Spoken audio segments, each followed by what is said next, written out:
She had, the medical problems, the leg problems. They wanted to re-break her legs in those days and put casts on them, and she wouldn't do it. Everybody was shocked that I had this child, who would walk around and talk to them, and I was only, 18 and 19 years old, and then would walk this kid. It was not a question of she just wanted to do it. She had to do it. That's what dance meant to her.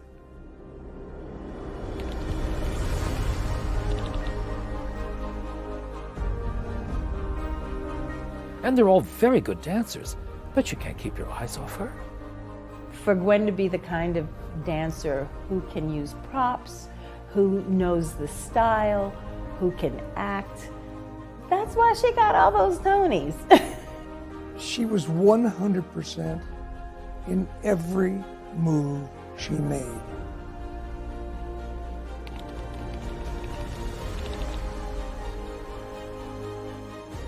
She understood rejection. She understood acceptance. Gwen would have done anything for Bob still, I think, artistically. I think it was pretty clear that's where the line was drawn, though. It was Gwen's idea to do Chicago as a musical. When I would mention this play being done as a musical, every producer who said, anything you want, honey, we'll do it, disappeared. The show's the thing. It must go on.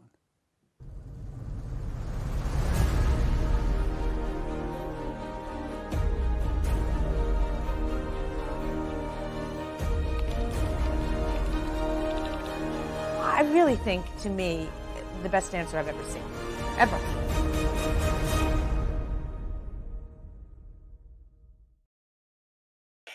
Happy Friday, everyone, and welcome to the latest edition of Richard Skipper Celebrates. Who or what are you celebrating today? Now, I know some of you out there are wondering, why are we opening the show today with a trailer about Gwen Verdon? Well, one of our guests today has a show coming up at Don't Tell Mama on May 15th, celebrating the life, the legacy, the music of Gwen Verdon. We're going to talk about that. There's a lot that we're going to be covering today. I wanted to make an announcement today. I am going to be closing down my podcast, temporarily at least. I never say never to anything ending completely, because you never know what's going to come up. But my focus is going to be on my live stage work again. And as I move in that direction, and bookings are coming in, it's time for me to focus solely on that, so that I can do the work that I need to do in terms of getting myself booked around the country and the world. Because when you do what we do in this business, we all have the love of it, but we all become chief cook and bottle washer. We're doing every aspect of it. So I'm going to continue with the shows that are currently on my slate throughout the month of May. There are probably about 5 more shows left. And then it's time for me to get back on the boards. So today is my next to last Friday wrap-up show. And for those of you who are here for the first time, welcome. My show is about celebrating life, celebrating art, celebrating artists. And one of our guests today that I'm going to bring on actually first is someone that I admire tremendously in this business, and he also has his own podcast. He is an amazing writer. He's a teacher. He has a podcast. He's interviewed some of the biggest names in the business. Recently, Melissa Errico, Melissa Manchester, Donna Pascal, Douglas Seals. The names just go on and on and on. I'm going to put the link to a show up here. But John, before we begin today, who or what are you celebrating? Well, I think right now I'm celebrating my 4th book that's coming out. And I'm celebrating that we're finishing up the 3rd season of my podcast, which I can't believe we've had 3 seasons already. And season 4 is a go. So I'm looking forward to that. So it's a combination of book number 4 and the upcoming season 4 of my show. So we have a lot to cover today. One of the things that I do on my Friday wrap-up show, John, is we have a mystery question.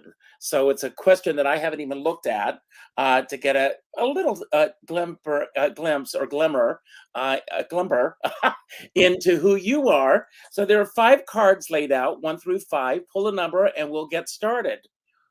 Let's go, since it's book number 4 and season 4 will be coming, let's go with number 4. And the question is, would you rather win a Grammy or an Oscar? Since I enjoy film and writing very much, I would say an Oscar. Good for you. I- So you have had the pleasure of celebrating on your show several Oscar winners. Um, is there a common theme that you find with the people that you've interviewed? Do you cover awards and what awards mean to anyone? I know that you focus on their body of worth, as I like to call it. But what have you learned from the people that you've interviewed? And what is it about interviewing that attracts you? I've always been fascinated by people's lives, especially in the entertainment field. I did an interview the other day that's going to be out at the end of the month with Lawrence Luckinbill, who has a great new book out, Effective Memories. Yeah, I have mine there. You can see it right in the background over there. Well, shameless plug here. He's on this show live on Monday. So He's a great guest, and I had a great time chatting with him. So I've always been interested in people's lives. So when I interview people, that's why they're on, because I just want to know about their background. But when you mentioned about award winners or nominees, sometimes I'll ask a question of people who've been nominated many times for an Oscar and they haven't won. And I'm usually curious on, of their, one person I'm thinking about was nominated 4 times. Of those 4 nominations, which film would you have wanted to win for and why? So that brings about great conversation when you ask questions like that. that's great. Now you started out. You are first. I would not say first and foremost, but you are a teacher, and you began by bringing these artists, and God bless you for this, into your classroom. They would come in and they would talk to your students. What have you learned through that process?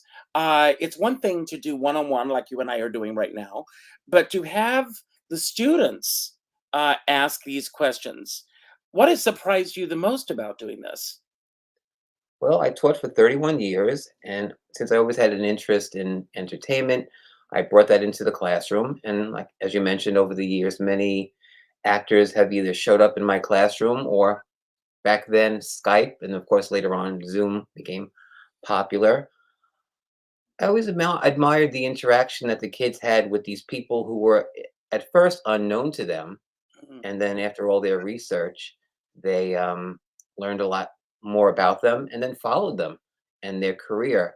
I mean, when I first started teaching, The Nanny with Fran Drescher was very popular, and Fran came out to the classroom, and 30 something years later now, those kids are always contacting me saying, anytime a rerun of The Nanny comes on, they think of that day, they think of me.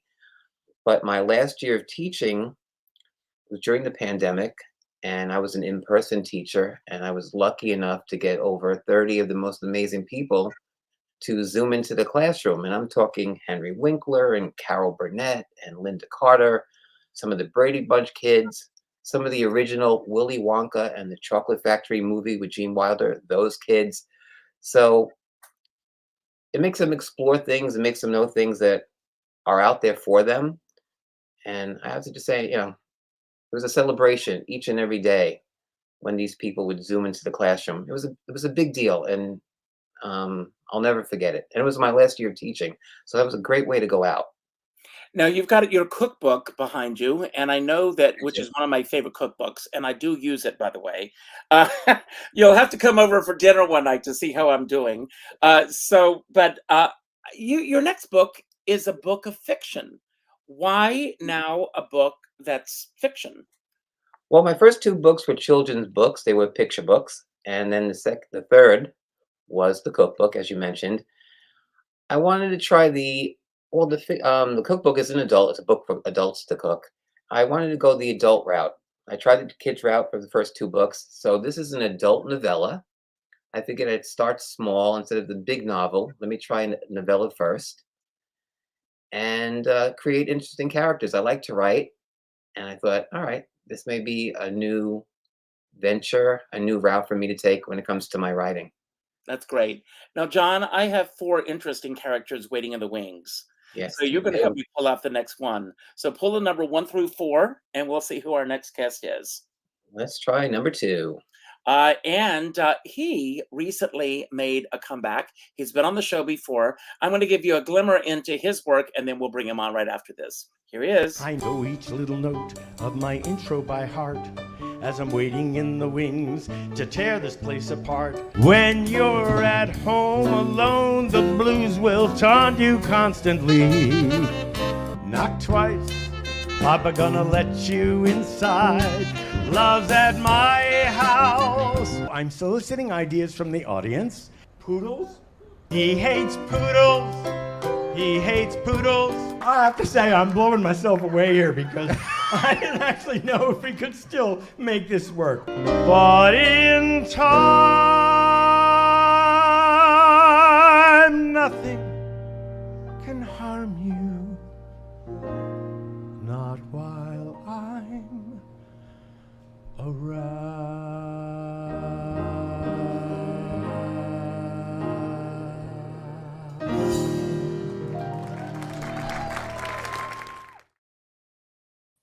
So, Brian, Oscar winner or Grammy winner?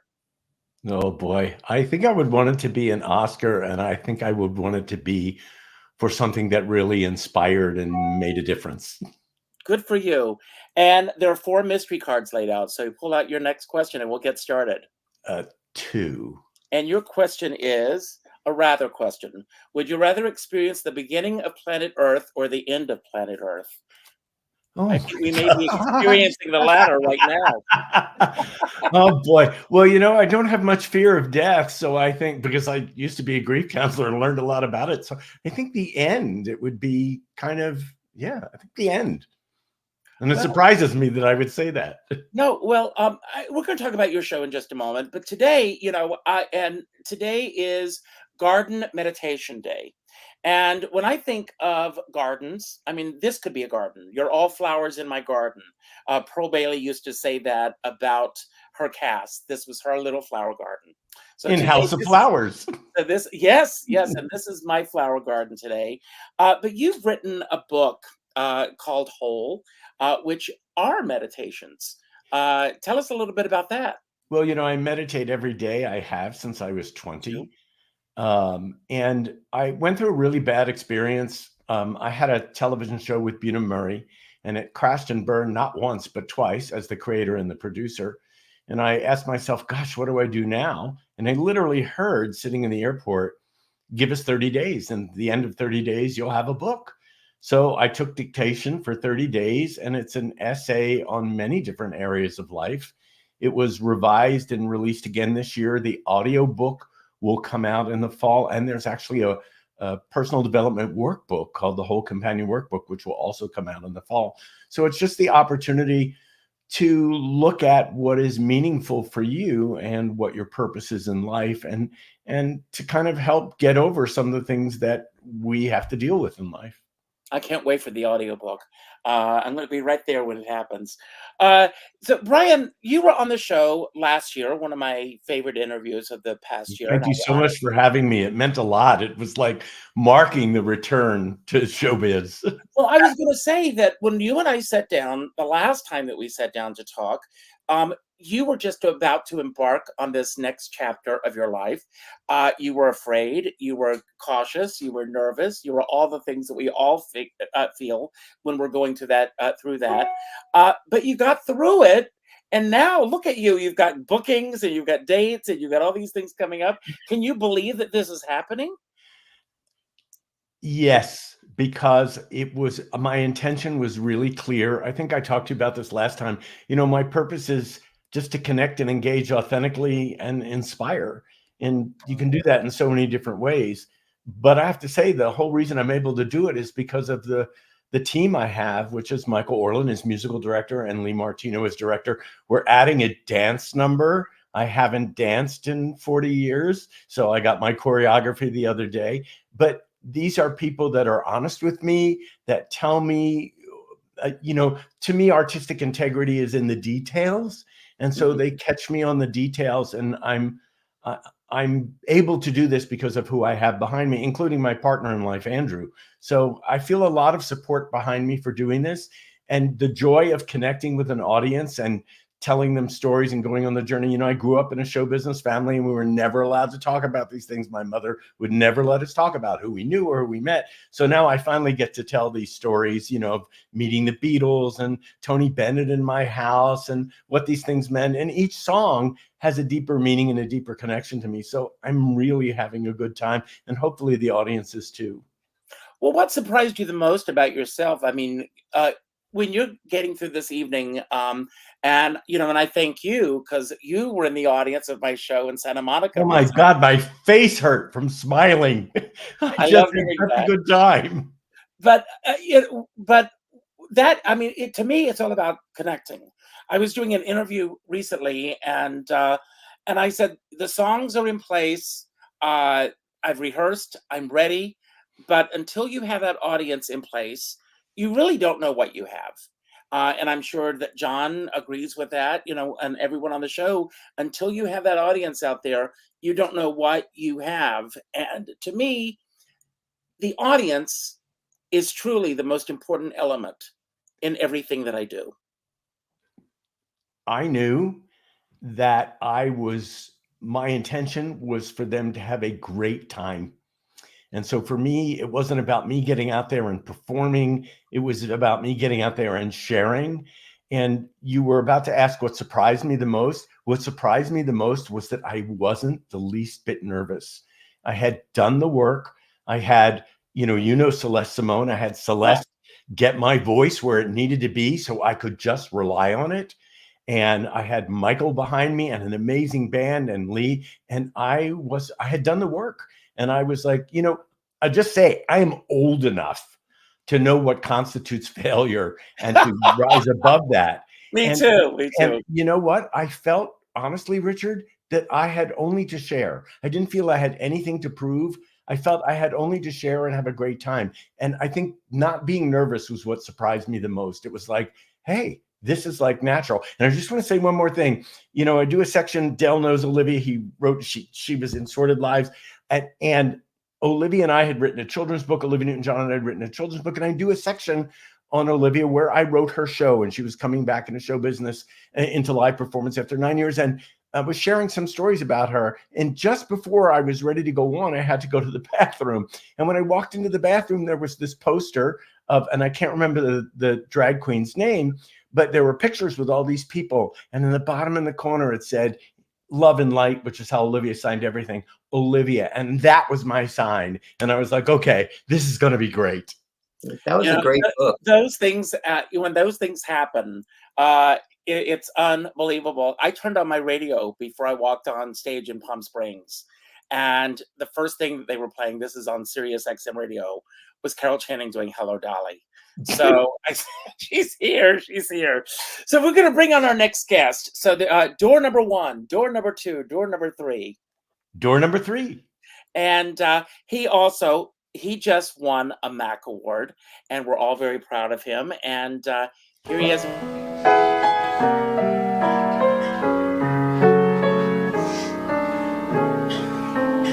Smile, though your heart is aching. Smile, even though it's breaking. When there are clouds in the sky, you'll get by.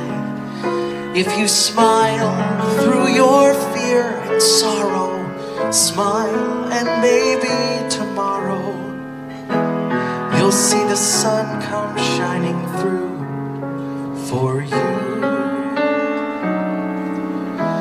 Light up your face with gladness, hide any trace of sadness. Although a tear may be ever so near, that's the time you must keep on trying. Smile, what's the use of crying? You'll find that life is still worthwhile.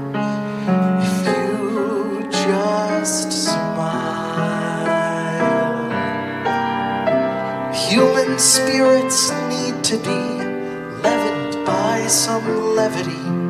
So take those blues and bounce them off the wall. Keep your humor, please.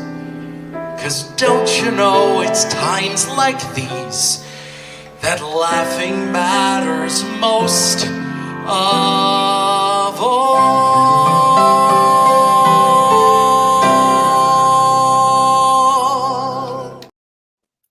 And there he is, Mac Award winner.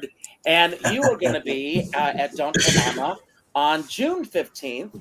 I'm glad there's no conflict with Judy Mark. She's May 15th. Me too. You're June 15th. So congratulations, first of all, on the Mac. Thank you. So beginning of world or the end of world, which would you rather experience? I feel like I would also pick the end of the world. Any reason why? I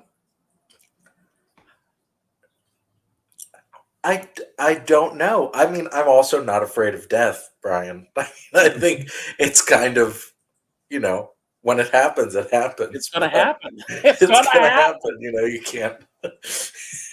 And Oscar winner or Grammy winner? I would pick Grammy winner. Okay. Well, you're a lead singer, so because all throughout, like when I was doing theater in college and stuff, everybody always used to say, oh, you're a great actor, and I used to say like, well, come hear me do a cabaret show, because that was really what I loved the most. So I'd like to win something. Well, I did kind of. I won the Manhattan Grammy. What do you mean, kind of? You won. I did. I still can't believe it. I'm still over the moon about it. So there are two cards left. So number 1 or number 2, and then we're going to dig into you. Number 2, please. And your question is, what thing are you most, well, maybe this has already happened. Growing up, and again, I want to talk about this book, Effective Memories. John, you read the book. I know you read the book. It is one of the most riveting memoirs that I have ever read in my life. And the question that I want to ask you, Justin, what was the one thing, if any, that you were afraid to tell your parents growing up? I can very comfortably say that I have never been afraid to tell my parents anything about what I wanted to do with my life, or my views on certain things. They're not those kinds of people. They were never people that I was supposed to be scared of when I was growing up. I think probably the most afraid to tell my parents when I'd done something like wrong, and actually wrong, not kid brain wrong. And when those things happened, were you surprised at their response to you? I mean, a lot of times I think the fear of telling someone something is greater than the experience itself. Yeah, and it always was. It was always, they were always very cool about, Now, Brian mentioned earlier he grew up in a show business world. I was as far removed from that as you could possibly be. I grew up at a tobacco farm in South Carolina. And when I told my parents that I wanted to go into show business, they thought it was like I was speaking a foreign language. They just could not grasp it. What about your situation when you went to your parents and said, this is the world that you want to be a part of? What was their response to you?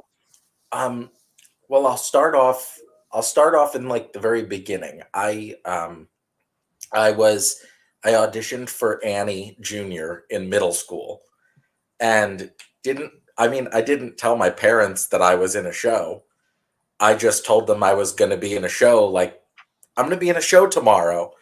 And they were like, okay. So they came to that show, and it kind of all just stemmed from that.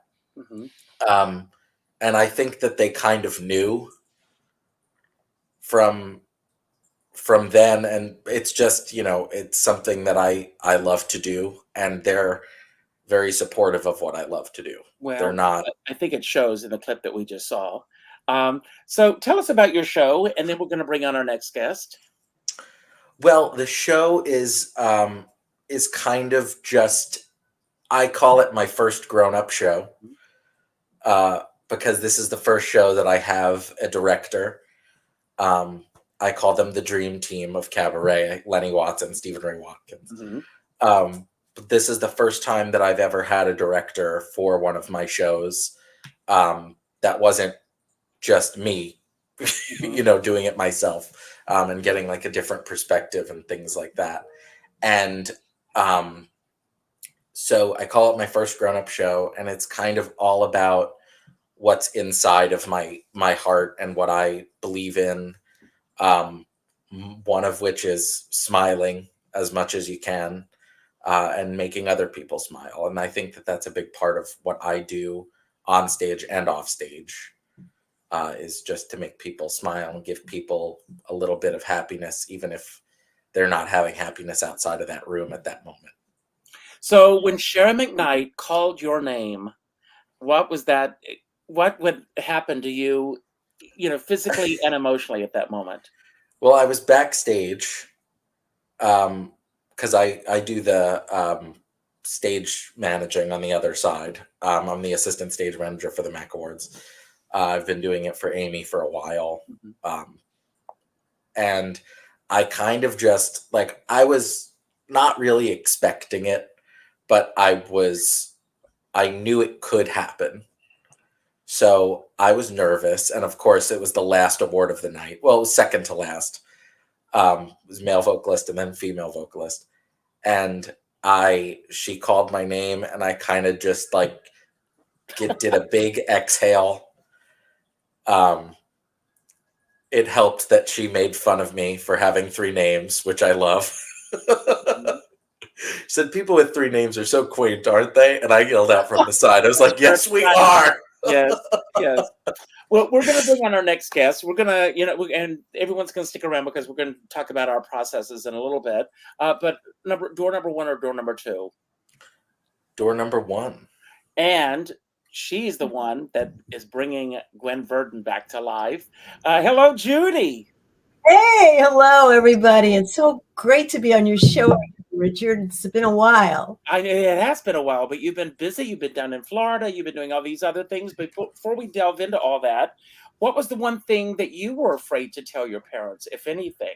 Ooh, I was afraid to tell them that I was going to have boys over when they went out.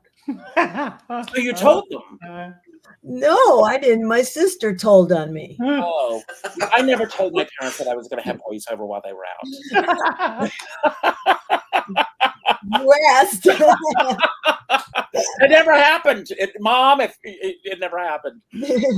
So then the other question is, end of the world or the beginning of the world? Which would you rather experience? Oh, well, the beginning. I don't go for endings. I go for the start. Let's go. Okay. Let's make something happen. Yeah. Oscar winner or Grammy winner? Oh, gee. I was thinking about that. I mean, I would love an Oscar. Who wouldn't want an Oscar? But and a Grammy, it just seems so far away from me, even though I work on it every day. But Oscar would probably be my choice. Okay, and there are cards left, 1 or 2? 1. And your question is, this is a good one. What's the first album that you remember buying? Oh my goodness, West Side Story. Wow, yeah. Soundtrack or the original Broadway cast recording?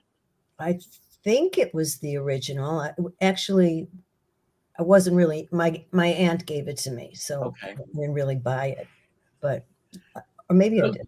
So Judy, we opened today with the trailer for the documentary, which of course was directed and co-produced by Ken Bloom, and he's going to be your special guest on Wednesday, May 15th at 7:00. I know the answer to this next question, but for those who don't know, why a show about Gwen Verdon? Well, Jeff Harner is my director, and I have 5 one-woman shows, and I was searching for something that I could really feel from the inside out, even more than my own story, someone much bigger than me. And he thought about Gwen Verdon, and I was like, oh, I don't know, but as we got into it, and as I work the stories, the characters, I love playing her characters through her songs. The deeper I get into the material, the more I love it, the more commonalities I feel that I have with Gwen. And she's almost like a secret little buddy that I can talk to. And how would she think about this lyric? And that I'm just totally absorbed in it right now. Now, you've done the show several times in New York, and I know that you also did it in Florida. Yes. Here in New York, we know that a lot of New Yorkers go down to Florida, but here in New York, you're really in the throes of a Broadway theater community. Was it a different experience doing the show in Florida than it is doing it here in New York? Well, yes. First of all, you have to understand that a lot of the people that I told about told them that I was doing the show didn't know who Gwen Verdon was. And my director couldn't believe that that was true. But it was true. There are a lot of people that are in New York that moved down there were not necessarily theater people. Mm-hmm. So they didn't know much about any of that. But the last place that I played at was in Boca Raton, and there were 100 people there, and I got a standing ovation. And it was like, oh my God, this is the best feeling I could have, that I was actually on the right track. It was so affirming, and I can't wait to do it again in May 15th. Well, I mean, you've got this whole new element of Ken Bloom coming into the show. For those who don't know, Ken Bloom is a theater historian, lots of books. My shelf is full of his books.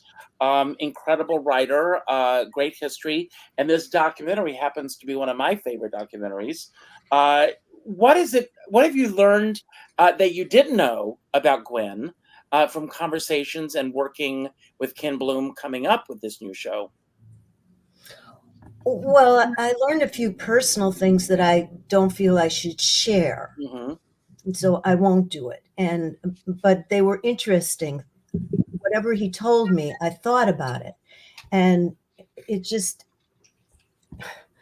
I just don't want to tell those thoughts. It's informing my characterizations and the songs that I'm singing. And I'm wondering how she would have, why she sang this song. And it sounds a little vague, but it's internal work. It's food for thought. Mm-hmm. And I find that very deep and interesting. That's wonderful. And again, the show is going to be on May 15th, 7:00. Don't tell mama. God willing, I'm going to be sitting there cheering you on. Looking forward to that. I want to bring our next guest on because he has been patiently waiting in the wings, and that's the incredible Del Shores. And I feel like every time that he comes on, I fangirl myself out because I'm such a fan of his work. I will never forget being in the audience and seeing the film Sordid Lives for the first time and laughing my ass off. And everything this man does, he, director, writer, actor. But one of the aspects that Del does that I really love so much about you, Del, is that you give back to the community. And you give all of these writers a chance to have their moment in the sun. And you again have another writing competition coming up, which we're going to talk about. But before we delve into that, the one question that I've been dying to ask you, what was the one thing that you were afraid to tell your parents? Well, since my dad was a Southern Baptist preacher, probably that I'm an atheist. And you've written about it. I'm going to be the song director of the church. I don't know. It's like everything I did was a bad choice to them. So When you told him this, I mean, what was? Oh, I never told him. Oh, you never did tell him. I didn't tell him. So you never did tell him anymore. So if there is an afterlife, hey, Dad, I'm an atheist. So, yeah, it's. I always say that my entire body of work is built on damage. So, like many of us, and that comes through in a lot of your writing. Beginning of world or end of world? Well, again, damage. The end of the world always feels like maybe the rapture for me. So I would, seriously, I had PTSD about the rapture for years. I would hear like the sound bearer or a plane or an earthquake, and I thought Jesus was bursting through the clouds and I was going to be left behind. So I don't want to be at the end of the world. Just in case, I want to hedge my bets. So I'd rather be there just to see if Adam and Eve really existed, Absolutely. I grew up in the Methodist Church in South Carolina, so not far, a little different from the Baptist Church, but close enough. Well, y'all could dance and drink, though. Yes. We could do nothing except just have guilt. But I'll tell you a funny story. I performed, a lot of people know this, for 20 years as Carol Channing. And I was booked to perform in my hometown. And my grandmother, who was Pentecostal, had never been in a church, in a theater in her life, says to my mom, I want to go. And my mom said, do you think that God will forgive you for this? She says, at this point, I don't care. And my grandmother was there cheering me on. That's a good grandma. I think they soften at the end, don't you? Yes. Dale, what was the first piece of music that you remember buying? Well, I was thinking about that when Judy was talking about my mother was, the high school drama teacher. So we were. Did any of y'all have that Columbia where you ordered like 12 albums for a penny or something? And I just remember, I don't know why this one sticks out, but it was Loretta Lynn, Don't Come Home a Drinking with Lovin' on Your Mind. That was the album. And then Oklahoma and Carousel. So it was like dichotomy. I had the musical theater that my mother loved and then country music that my dad loved. And would you rather be an Oscar winner or a Grammy winner? Well, I would have to be spoken word with Grammy, so I would think Oscar, of course. Yes. Well, I think both could happen in your future. Well, and my last question, this is the last mystery question. What is your worst habit? Oh, that's so personal. I think just because I always say go with your gut. I think the worst habit I have is not really paying attention. So y'all don't ever drive with me. When I'm driving, I'm not a good driver. And I think the worst habit is just engaging in conversation. And if someone's in the back seat, I just feel like I might have to talk to them like this. I really love to give people, undivided attention.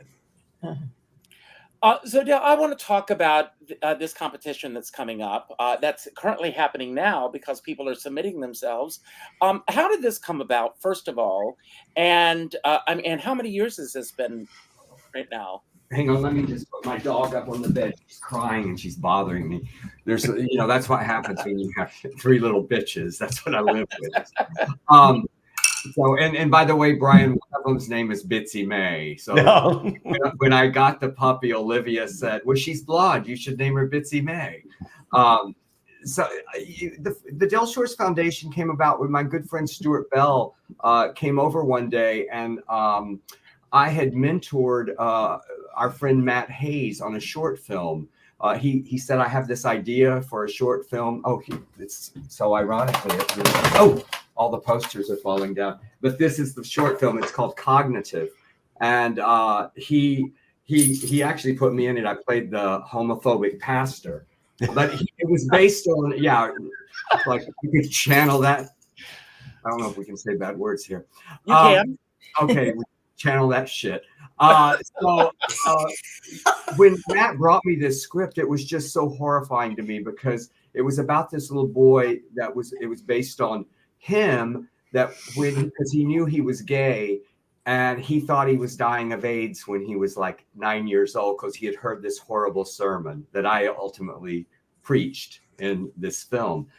And so I mentored him with the script, and then we raised the money, shot it, and he directed it, and I was there helping him. And Stuart was a big part of the financing of the film. And he said, "Why don't you do that for other people?" And I said, "Because it's a lot of work. I mean, you know, it's just." And he said, "Yeah, but if we had a team, if we really figured this out, perhaps it would be something that we could all give back to." And I started thinking about all the people who supported my work early on and who were mentors to me. And I thought, man, I wish that I wish I'd even had more, you know, when I was younger, where people said, "Hey, it's okay to tell that story."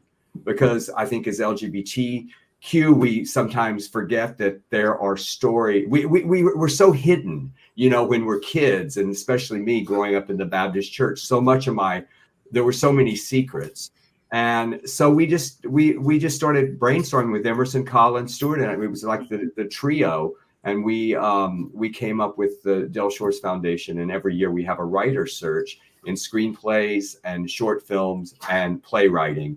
And the winners have opportunity. And both of our playwrights have won. It's a very new organization. But I directed the first winner, The Red Suitcase, out here, did really well. And that spawned his second play, Wounded, that just played Soho Playhouse, New York, yes. New York. And there's a big announcement coming about that in the next, I can't say anything till Monday. But we don't get an exclusive today.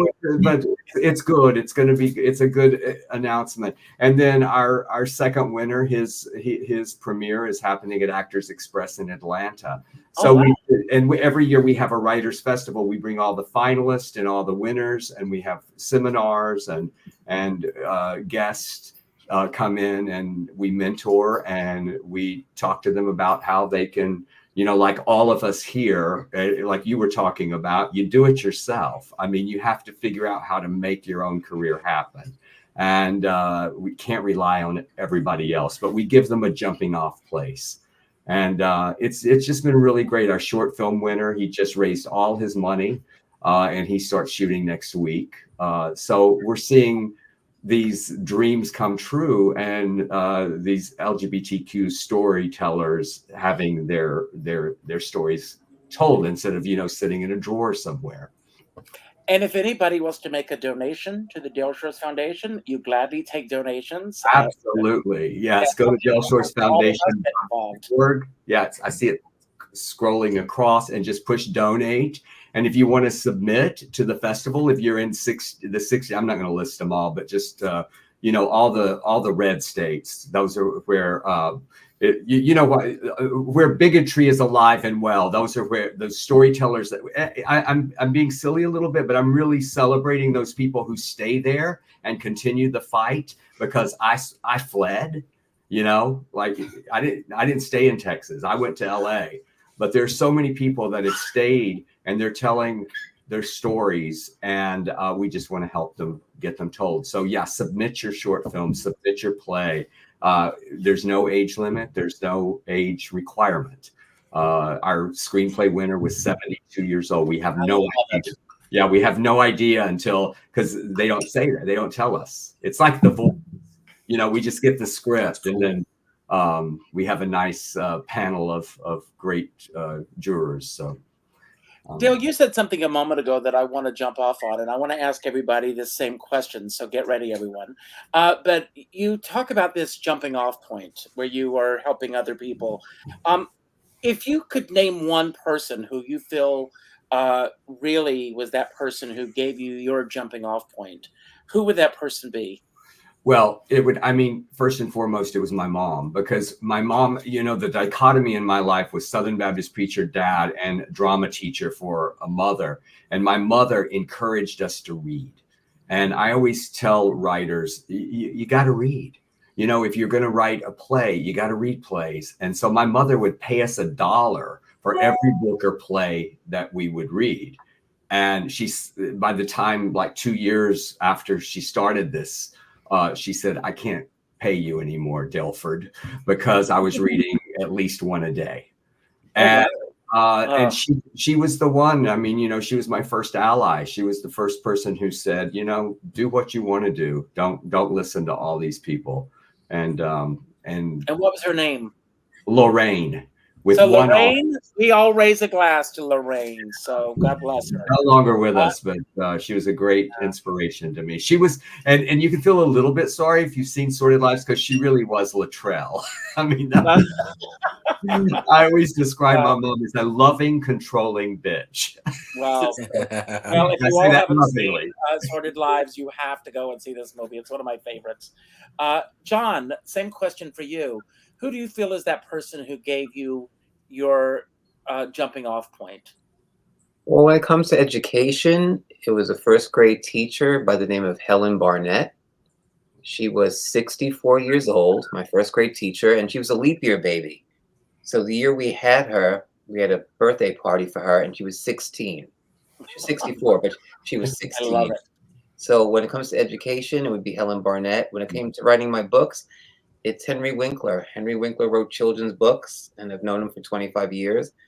And when I said I had ideas, and he really pushed me and encouraged me, and so I would give it to him when it comes to my writing. And when it comes to the podcast, it's Bonnie Hunt. Pushed me into that. So those three. Henry Winkler, another great book to read, and he inspires me. You know, I learned things that I didn't know about him in terms of his giving and philanthropy. So God bless him. Brian, same question for you. Well, I'd have to say it was my mom. My mother actually was an Agnes DeMille dancer and danced in Oklahoma on Broadway. And she got me. And because my dad was a DJ and was on radio and television, we got every Broadway show album you could imagine. We used to sing those together. And then Mom actually became a television producer, and I had that skill set, and I became one too. And then I'd have to say, as far as inspiration, I might even cry a little bit here. There was something so beautiful about Olivia Newton-John's ability to accept people, no matter who they were and no matter where they were on their journey. Like one of the least judgmental people I've ever met. And she had this grace. And when she spoke to people, it didn't matter, because I was backstage with her a lot. She made people feel like they were the only person in the world. And I actually learned from that. And that wide berth that she would give people, she would always say, well, you know, they're this and that, but I'm sure they're going through something, or maybe they're dealing with something that we don't know about. And I learned that from her. So from inspiration to like, just be able to accept people where they were in their journey, I aspire to that every day. I have this written in my journal, and it just says Olivia, and it talks about that aspect of her, to remind myself to be that every day. It's funny that you say that. Yesterday I was reading, and I wrote this down, and it says, leave every person that you come in contact with a feeling of positivity instead of negativity, that we can add on to their lives rather than taking something. A lot of people, at least, you know, where I said, I get emails daily from people who want something, instead of, you know, what can I do today to make your day a better day, or something like that. And I think if we all go through life doing that, you know, we can all make a difference. Justin, the same question for you. Who is that person who has given you that jumping off point? It's kind of hard to pick just one, but I would pick, I'd pick two. I had these two teachers in middle school that were my theater teachers, and they have since that day when I auditioned for Annie Jr. with Twinkle Twinkle Little Star, have been at every single show that I've done. And actually, one of them is transferring to a new school now, and created this entire show because she was inspired by my show. So I would have to say them. It's Jessica Philippidis and Christina Cronin. That's wonderful. Judy, same question.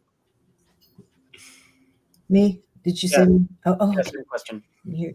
Well, my parents, I have to give both parents credit because my mother was a pianist and my father was a businessman and he was in sound production and he had a record label and all that business. When they saw that I could entertain them and make them laugh, when I was like 8 years old, they decided that they were going to make a one-woman show in the backyard with curtains hung on a clothesline, blankets, and I would bring all the kids from the block that I babysat for and be the MC of my show. These were the Birchwood day campers, and they had a lot of fun. We had a little song there. And they took turns doing their either juggling or whatever they did. And I was the MC, and my grandmother gave me beautiful costume jewelry. So I got to be glamorous at 8. And I loved it. I just loved the applause. I loved making people laugh. That was the biggest thrill. If I can make somebody laugh, I know I've made their day happier. That's great. So I'm going to go around. I've got a question that I'm going to ask each of you about the process, and I'll start with you, Dell. And what do you feel is the most important goal that you have achieved this year? I mean, now we are at May, and we're in a matter of weeks, we're going to be at the halfway point of the year. So what do you feel is the most important goal that you've achieved this year alone? Well, I finished. Yeah. Actually, they're never finished until they're produced. But I finished what I feel is the right draft to have the first reading of my new play, The Recipe Box, and I'm going to have a reading that also benefits the foundation in Dallas on the 31st of May, and I'll get to hear it out loud with really amazing actors. And of course, I wrote a role for Emerson Collins, who's one of my muse, and that was a great goal, And I love that title. Yeah. Again. Yeah, my grandmother had her recipe box. John, what is the one habit that you feel has made the biggest impact on the work that you do? Just never giving up, basically, is the habit of just keep on going, no matter if there's an obstacle that's put in front of me. And once in a while, there's an obstacle, whether it be getting a guest for my show or getting someone to hear my next idea about my book, or I've got a television pilot idea out there. So just keep going. That's a good habit. Brian, as we wrap up this week, what is the one task that you feel that you've done that has moved you forward? Wow, I'm going to get serious for a moment. So I was a victim of childhood sexual abuse, and I decided to go into trauma therapy to deal with it. And I feel like I've been set free. I can't say it was easy. It was difficult. I had amazing support, but I think happened when I was 6. So I think after 62 years to finally deal with it was a major achievement. It allows me to be vulnerable with my audience now. It allows me to trust people in a way that I never have in my life before. It allows me to express myself without the fear of being abandoned or rejected. Well, God bless you. And I'm sorry you went through that. Thank you. Justin, same question for you. The one task that you feel that you've done this week to move you forward? Well, there were a lot. It was a busy week for me, work wise and other wise. But I've been doing a new thing where, and it might not seem so new to other people and so new to, normal people, I guess. I'm just trying very hard to kind of find like a friend of mine who I recognize needs something that other people don't give them. And that's really kind of just like support or something like that. And I've gone out of my way and have called several people this week and said like, hey, hope you're doing great. I miss you. Let's hang out and let's talk. And I feel like that has really given me a lot to look forward to. And I'm really happy that I did that. Great. Listen to my closing message today. Judy, what is the one valuable lesson that you feel that you've learned about yourself from Gwen Verdon? Oh, just one? Just one. Oh, well, first of all, her work ethic, I can so identify with that. She just was loyal to her work and she didn't stop moving and she was creative and she was internal. I mean, just the more I know about her, the more I feel like I could have been her daughter or something, maybe. I don't know, her definitely her friend. She's a very cool person. That's great. Well, I want to tell you all about the evening that I had last night, and then I want to hear from each of you about an event. It could be a book that you read, something that you've seen on television, something that really touched your soul this week. A lot of people, I don't talk about this a lot publicly, but several years ago, I went through a bad lawsuit that I ended up signing a bad contract, and I spent 7 years in litigation. But the organization that saved my life was VLA, Volunteer Lawyers for the Arts. And if you all don't know about Volunteer Lawyers for the Arts, find out about them. If you're signing a contract or something, they are there for you.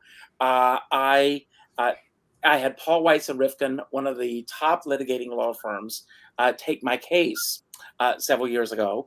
But a few months ago, I went to see a show and I ran into the woman who was the mediator in my case.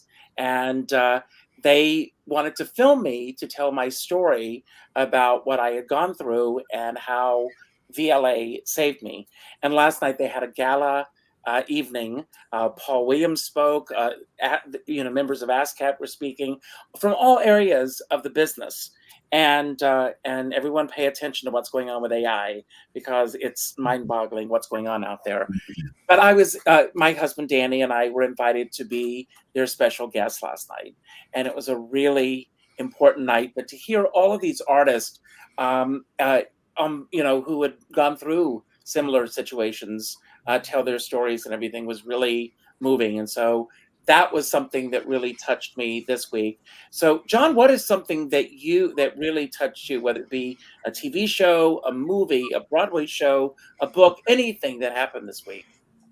Well, two things. I'll go back to Lawrence Luckinbill's book, Effective Memories, which is just an amazing book. But I also went to see The Life and Slimes of Mark Summers. Now, Mark Summers is best known from the TV series Double Dare and on Unwrapped on the Food Network. And it's a combination of his life story dealing with OCD, and it turns into a game show in the middle of this harrowing story at times. So it was really fascinating, the combination of putting his life story and mixing it with a game show. So it's The Life and Slimes of Mark Summers at the New World stage. That's great. Brian? I have to say it's a single human being. I decided to take Pilates reformer for the very first time, and the instructor so loves what she does. She's so attentive, and she's so in tune to what you need and your body even before you are. And I was just so thrilled to be with someone who absolutely loves what they do and supports people in being the best that they could be. And I just thought, wow, what a gift. That's great. Justin? It's a little longer ago than a week, so I hope you'll forgive me.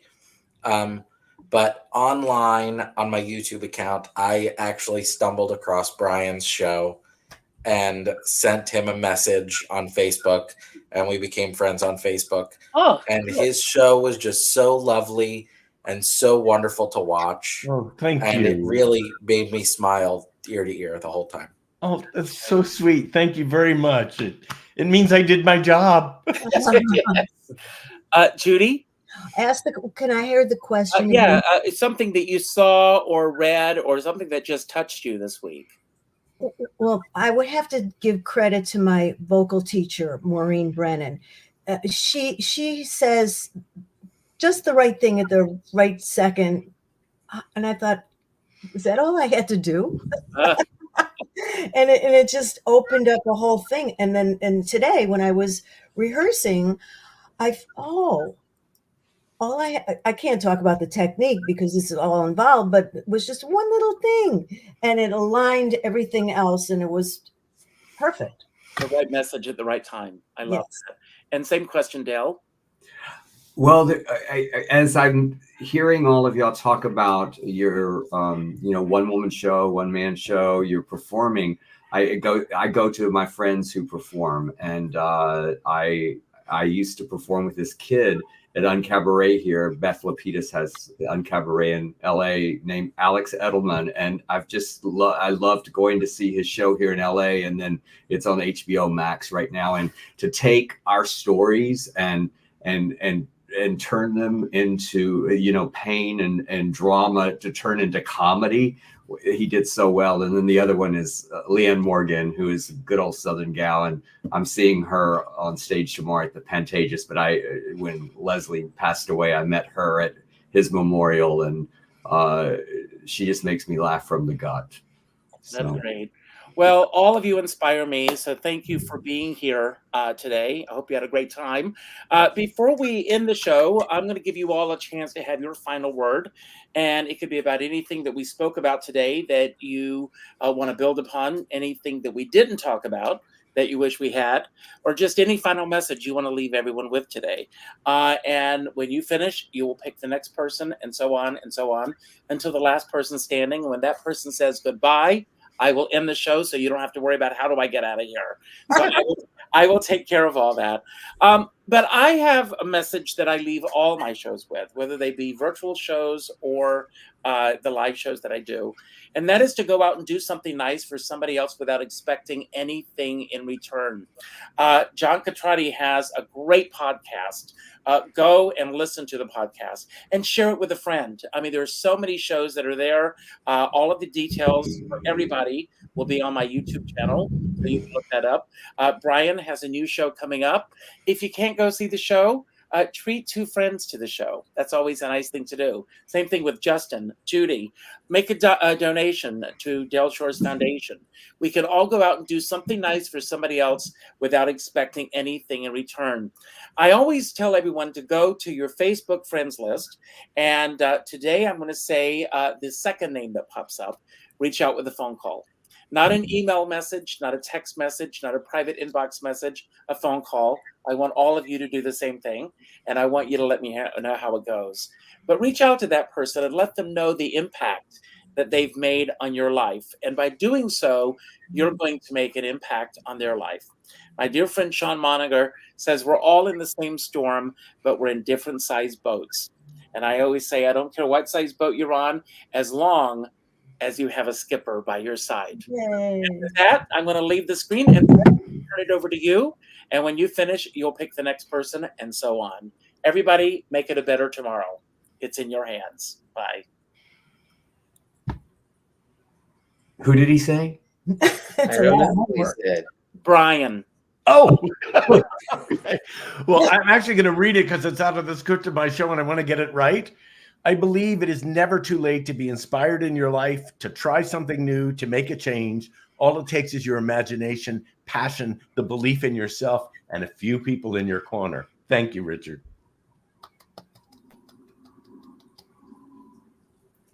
Justin. Me.